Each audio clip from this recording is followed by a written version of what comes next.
Hello all friends, তো আপনারা ঈশ্বরের কৃপায় অনেক ভালো আছেন, ভালো থাকবেন। আমিও ঠাকুরের আশীর্বাদে অনেক ভালো আছি। তো আজকে সানডে, তো একটু ভাবলাম বাজার করব। সবাই ঘরে আছে, একটু জমজমাটে বাজার না করলে কি হয় বলো তো? সবাই মিলে একসাথে মজা করে খাবো। তো চলে যাচ্ছি আমি বাজারের দিকে। যেতে যেতে আপনাদেরকে চারিপাশটা শেয়ার করে দেখালাম। এত বৃষ্টিও ছিল না, আবার রৌদ্রও ছিল না, অনেক ভালো লাগছিল। এই যে দেখো, আমাদের চারিপাশটা দেখতে অনেক ভালো লাগে। তারপর যেতে যেতে একটা টোটো পেয়ে গেলাম। তো টোটোতে আমি উঠে পড়লাম। আমাদের গলি থেকে আপনারা টোটো দিয়েও যেতে পারবেন, আবার হেঁটেও যেতে পারবেন।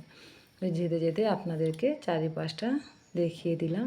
এই যে আমাদের সামনেই একটা বড় বাড়ি আছে। তারপর বড় বাড়ির পর একটা পাঠশালা স্কুল আছে আমাদের গলির ভিতরেই, এই যে স্কুলটা।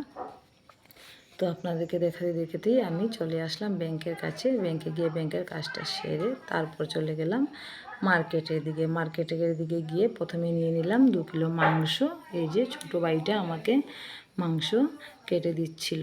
তারপর মাংসটা নেওয়ার পর নিয়ে নিলাম মাছ নিয়ে নিলাম আড়ত থেকে। কেন এখানে সকাল সকালে তো মাছের বাজারটা বসে না, অল্প অল্প বাজার বসে। তো আড়ত থেকে আমি মাছটা নিয়ে নিলাম, 1 কিলো কাতলা মাছ নিয়ে তারপর বাজারটা শেষ করে একটা টোটো রিজার্ভ করে আবার বাড়ির দিকে চলে আসে। আপনাদেরকে সব বাজার তো আগে শেয়ার করতে পারলাম না, এখন আপনাদেরকে সাথে শেয়ার করলাম। এই যে বাজারটা নিয়ে গিয়েছি, পেয়ারা নিয়েছি, কলা, এই যে লেবু, একটা তাল নিয়েছি মালপো করে খাবো বলে। তারপরে এই যে আমার মাছের বাজারটা, তারপর এই যে মাংসটা ঢেলে নিয়েছি, আর মাছটা এবার কেটে নেব। তো মাছটা কেটে এবার আমি স্নান টান করে রান্নাটা সেরে নেব। তো বন্ধুরা, আমার এই ব্লগটা কেমন লাগলো? যদি ভালো লাগে থাকে তাহলে সাবস্ক্রাইব শেয়ার করবেন।